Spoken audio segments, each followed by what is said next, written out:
नमस्कार, उत्तराखंड की खबरों में आपका स्वागत है। मैं हूं आपके साथ आकाश। अब देखते हैं खबरें विस्तार से। भारतीय जनता पार्टी के राष्ट्रीय अध्यक्ष जेपी नड्डा का 2 दिवसीय उत्तराखंड दौरा है। 20 और 21 तारीख को 2 दिनों में जेपी नड्डा की 8 बैठकें प्रस्तावित हैं। इनमें अधिकतर बैठक हरिद्वार सीमा के होटल गॉडविन में होनी है, जिसको लेकर बीजेपी कार्यकर्ताओं ने तैयारी कर ली है। अध्यक्ष जी, आज तो व्यक्तिगत दौरा है उनका उत्तराखंड का। वो जागेश्वर धाम में पूजा करके वापस दिल्ली चले जाएंगे और उसके बाद कल सुबह आएंगे। कल सुबह आने के बाद 11 सत्रों के कार्यक्रम हैं 20 और 21 तारीख में। उन सारे कार्यक्रमों में अलग है जितने जनप्रतिनिधि हैं हमारे, पंचायत अध्यक्ष से लगाकर और सांसद मंत्रीगण जितने, उन सबसे, फिर संगठन में जिला अध्यक्ष उससे ऊपर, मोर्चों के अध्यक्ष महामंत्री, उन सब के साथ कोर कमेटी है और हमारी टोली बैठक होगी। संतों के साथ भी आशीर्वाद लेने का कार्यक्रम होगा, सैनिकों के साथ, पूर्व सैनिकों के साथ। इस प्रकार से सारे कार्यक्रम करेंगे। रुड़की में गंगनहर किनारे स्थित सोलानी पार्क में आज उत्तराखंड के पूर्व मुख्यमंत्री त्रिवेंद्र सिंह रावत ने हरेला पर्व के चलते पौधरोपण किया। बताया जा रहा है कि उनकी लक्ष्य हरेला पर्व पर 10,000 पौधे लगाने का है। कार्यकारी निदेशक श्रीमती चारू जैन, हमारे मंडल अध्यक्ष अंकित जी हैं, वो भी करते 10,000 वृक्ष लगाने का यहाँ पर निश्चय किया है और जिनमें अधिसंख्य पौधे बरगद के पौधे हैं और पीपल के पौधे हैं। 2 वृक्षों पर हमने विशेष फोकस किया है। हमने इस बार ये लक्ष्य रखा था हरेला पर कि 1 लाख पौधे हम राज्य में बट और पीपल के लगाएंगे।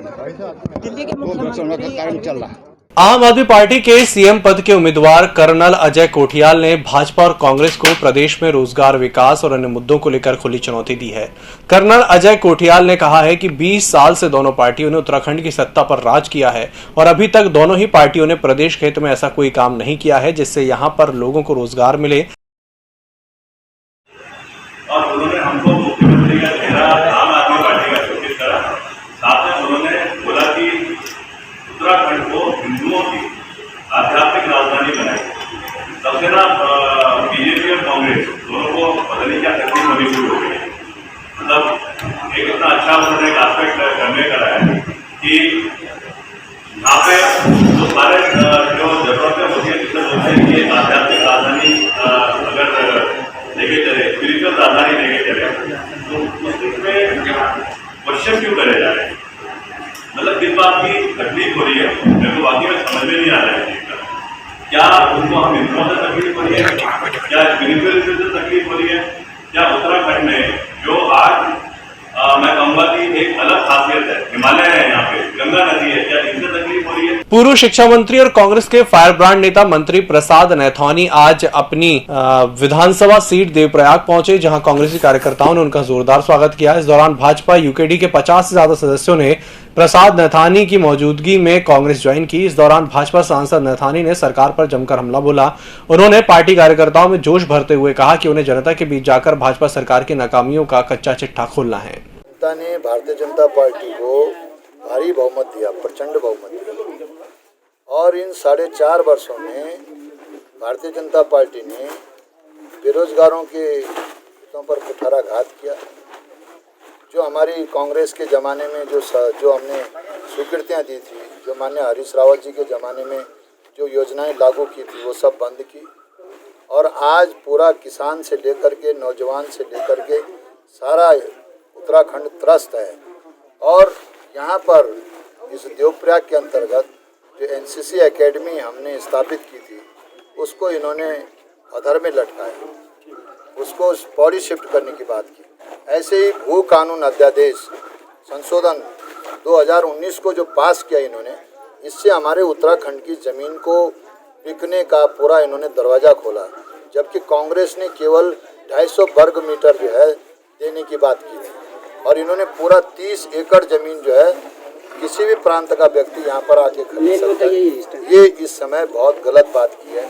इसलिए जवाब कांग्रेस के लोग मांग रहे हैं कि सरकार जवाब दे, ऐसी बातें क्यों की। शिक्षण संस्थान में कोई भी नए शिक्षण संस्थान नहीं खुले, उल्टा इन्होंने बंद करने की बात की। जो सड़कें हमने सैंक्शन की, वो सड़कें यथावत पड़ी हुई हैं। डामरीकरण खत्म, सड़कों पे कोई डामरीकरण नहीं हो रहा है। जो हो रहा है वो इतना घटिया काम किया जा रहा है जिसकी कोई सीमा नहीं है। तो तमाम हमारे टाइम पे जो सुविधाएं लोगों को मिलती थी वो सब इन्होंने बंद की हैं। तो इसी बारे में कांग्रेस की ये जवाब दो यात्रा 2 अक्टूबर 2020 से ये हमने देवप्रयाग से प्रारंभ की थी।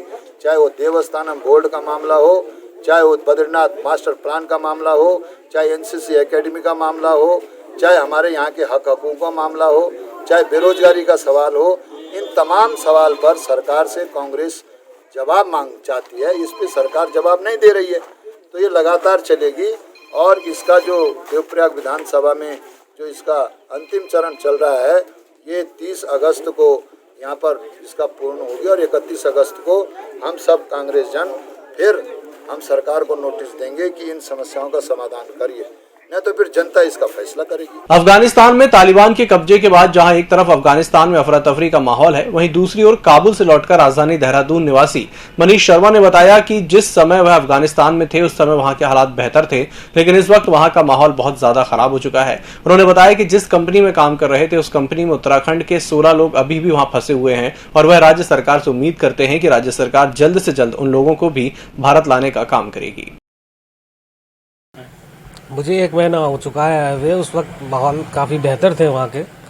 अब इस वक्त माहौल बहुत ख़राब हो चुका है वहाँ का। तो सरकार से ये अनुरोध है कि जो हमारे साथी उधर पे फंसे हुए हैं उन्हें जल्दी से जल्दी रेस्क्यू करके इंडिया वापस अपने देश लेके आए।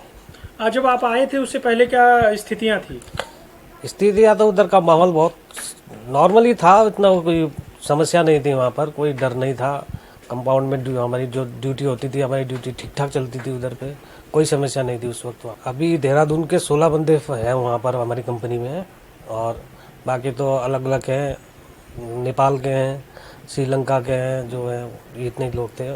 और हमारे जो देहरादून के 16 बंदे फंसे हुए हैं वहाँ पर। उत्तराखंड क्रांति दल ने आगामी विधानसभा चुनाव को लेकर टोल फ्री नंबर और वेबसाइट लॉन्च की है, जिससे कि उत्तराखंड के युवा वर्ग और जनता उनसे सीधी बात कर सके। यूकेडी के राष्ट्रीय अध्यक्ष काशी सिंह एरी ने कहा कि सभी राजनीतिक दलों की वेबसाइट है, जिसे लेकर यूकेडी ने भी वेबसाइट लॉन्च की है। इन्होंने सबसे पहले यही चैलेंज लिया कि पार्टी को थोड़ा वेबसाइट होना चाहिए, उसका अकाउंट नंबर उसमें होना चाहिए, तमाम सारी चीज़ें होनी चाहिए, मिस कॉल वाला सिस्टम।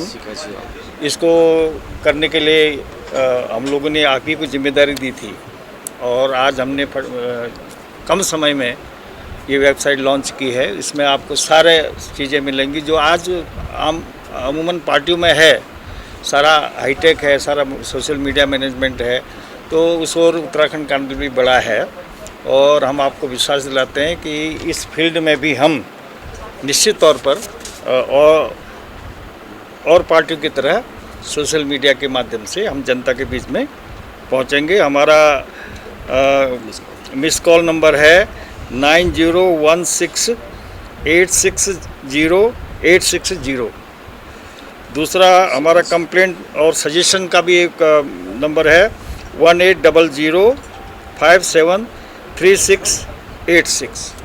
तो ये सारा सिस्टम हम लोग बना रहे हैं और उसी की लॉन्चिंग आज हुई है। और आप सबको इसलिए हमने कष्ट दिया है कि आपके माध्यम से सारे लोगों को ये चीज़ें पहुँचें। और उत्तराखंड कांदल जिसको जनता चाहती है कि वो हमारा संरक्षण करे, उत्तराखंड को बचाए, उत्तराखंड को बसाए, ये हमारा नारा है, ये हमारा मिशन है। तो उसके लिए जनता भी चाहती कि उत्तराखंड का कांदल मजबूत हो और उसी मजबूती के तहत हमने ये कदम उठाया है। मैं आशा करता हूँ कि आप सबका सहयोग जो हमें मिलता रहा है आगे भी मिलेगा और हमारे इस अभियान को, इस मिशन को आगे बढ़ाने में आप सबका सहयोग रहेगा। राजधानी देहरादून के नगर निगम के पशु अनुभाग ने गोट गोटियार अभियान की शुरुआत की है। इस अभियान को प्रारंभ करे 2 माह बीत चुके हैं। ये प्रदेश में पहला ऐसा अभियान है जहां आवारा पशु को नगर निगम के कर्मचारियों के द्वारा सब कुशल उनके मालिकों को पहुंचाया जाता है।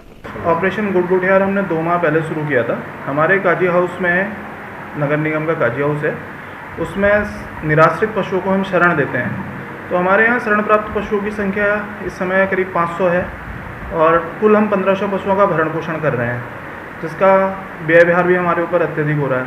तो हमने ये सोचा कि क्यों ना इन पशुओं की पहचान करी जाए और इनके मालिकों को वापस दिया जाए।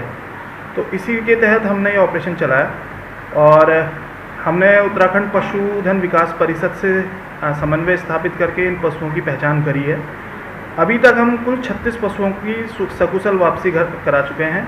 इनमें से कुछ पशु ऐसे भी हैं जो एक डेढ़ साल से हमारे यहाँ नगर निगम के काजी हाउस में आश्रित थे और उनके पशु मालिक उन्हें वापस ले गए, और इसके तहत हमने अभी तक 2 लाख से ऊपर का जुर्माना भी वसूल किया है। तो मुझे लगता है कि एक बहुत अच्छी पहल है हमारी, और आगे भी ये चलते रहेगी। कब तक मतलब ये सब चलता रहेगा? हाँ, जैसे जैसे क्योंकि शहर में निराश्रित पशुओं की संख्या बढ़ते जा रही है, पशुओं को लोग आवारा छोड़ रहे हैं, तो हम इन पशुओं को लगातार पकड़ रहे हैं। अपने काजी हाउस में हम इनका अच्छा भरण पोषण करते हैं। तो जो पशु हमें पहचान हो जाएगी कि किस मालिक के हैं, तो उनके ऊपर हम कार्रवाई करेंगे। इस बुलेटिन में फिलहाल इतना ही। इसी के साथ मुझे दीजिए इजाजत। नमस्कार।